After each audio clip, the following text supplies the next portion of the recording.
Na prestížnych autosalónoch prezentujú automobilky nové modely aj v rôznych, netypických, no pre individualistov žiadaných nových farbách. No nie všetky sa potom dostanú do sériovej výroby. Aj keď treba podotknúť, že v poslednom čase prichádzajú s ponukou silnejšej vizuálnej individualizácie.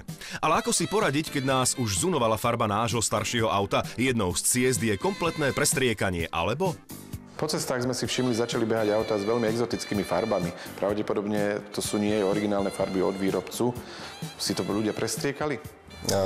Poslednú dobu tento trend je vydávať u nás na cestách. Nie je to prestriekaná karoséria, ale jedná sa skôr aj o fóliu, ktorá sa na túto karosériu dáva. Tak zo začiatku to bolo modným výstrelkom.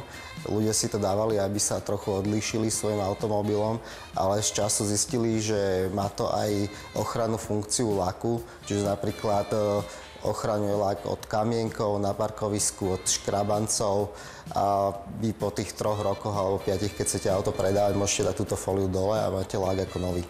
Keď už sa niekto rozhodne pre zmenu farby, či už z praktického hľadiska alebo z nejakého imidžového, je to veľká finančná náročnosť?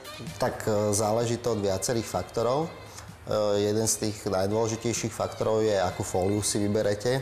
Či sa rozhodnete pre značkového výrobcu alebo neznačkového výrobcu. Tam vlastne to tvorí ako to gro tej ceny a potom samozrejme aj od veľkosti automobilu. Iná cena začína pri malom automobile, iná keď sa rozhodnete si polepiť nejaký Jeep alebo niečo väčšie, ako je svoje dodávku. Ale zvyčajne tá časová náročnosť je od 1,5 dňa až do 3 dní. Hovorím, záleží od toho, aké veľké auto si dáte polepiť. Aké sú záruky na tieto fólie? Čo vydržia? Tak na tieto fólie, ak hovoríme o značkových výrobcoch, dávajú záruky 6 rokov na stálosť farby. A ako firma, ktorá poliepa tieto autá a je seriózna, dáva záruku zo zákona minimálne tie 2 roky. Niektoré firmy dávajú aj viacej.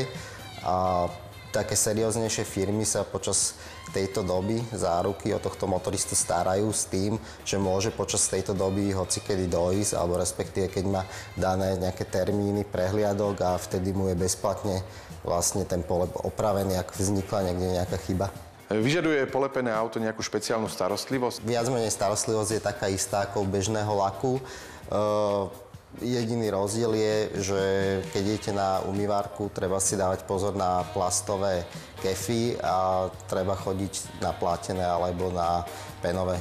Pri ručnom umývaní, keď človek si toto auto umýva vápkou, treba dávať pozor, keďže táto vápka má silnejší tlak na záhyby a rohy na automobiloch, kde vlastne keby bol až moc blízko týmto rohom, by sa mohlo stať, že by to tým tlakom podmyl a začala by sa fólia v týchto miestach odliepať.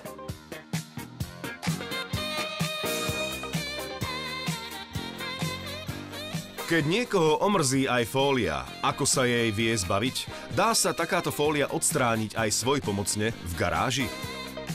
Samozrejme, dá sa to odstrániť aj doma, ale vždycky môžu s tým vzniknúť určité následky, môže si poškodiť zákazník lak, preto sa odporúča dávať tú fóliu odborne dole u výrobcu, ktorý ju aj inštaloval. V prospech laku ale hovorí množstvo farieb a farebných odtieňov, ktoré vznikajú miešaním farieb. Aké farebné možnosti majú ochranné fólie? Farebných fólií je dosť široká škála, jedná sa aj okolo 100 druhov, z ktorých si môžete vybrať, ale taktiež ešte je k dispozícii, že môžete si dať vytlačiť váš vlastný motív na bielu fóliu, a čiže týmto sa stáva tá škála tých fólií, dá sa povedať, nekonečná, lebo každý si môže dať vytlačiť ten svoj vlastný motív, individuálny, a stávate sa zase na ceste jedinečným. Tak je to len na majiteľovi auta, či sa chce odlišovať a za takéto huncúctvo zaplatiť rádovo niekoľko stovák eur. Na druhej strane fólie majú neodškriepiteľnú ochrannú funkciu a opäť je len na vás, či predmet dennej potreby, ktorým vaše auto je, máte až tak radi.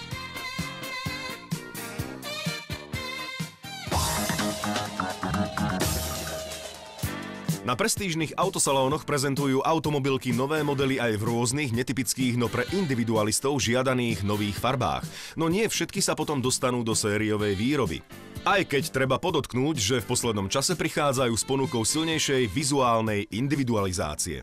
Ale ako si poradiť, keď nás už zunovala farba nášho staršieho auta? Jednou z ciest je kompletné prestriekanie, alebo...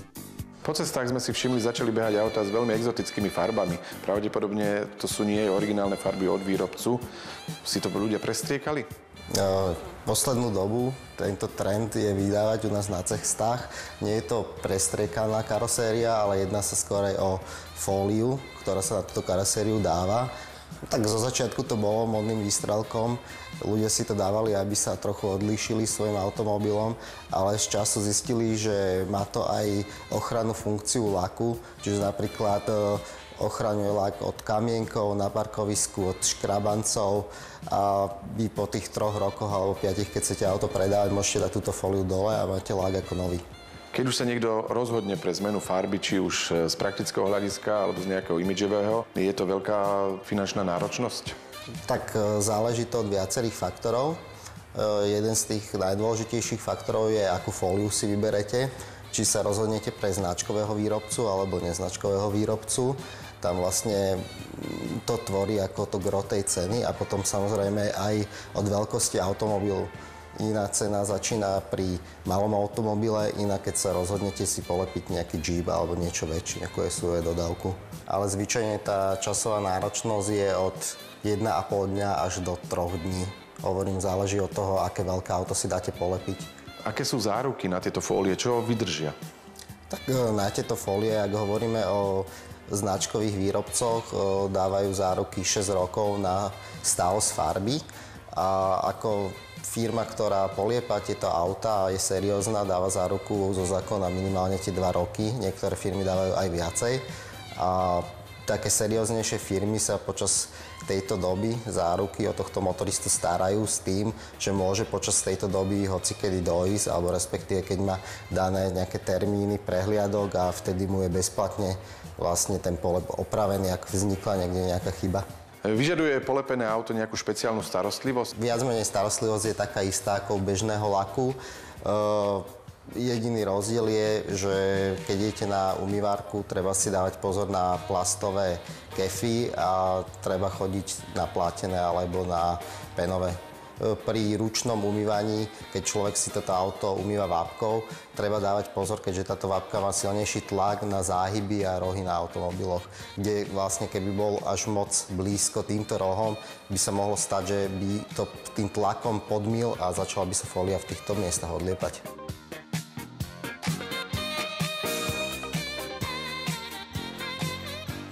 Keď niekoho omrzí aj fólia, ako sa jej vie zbaviť? Dá sa takáto fólia odstrániť aj svojpomocne v garáži?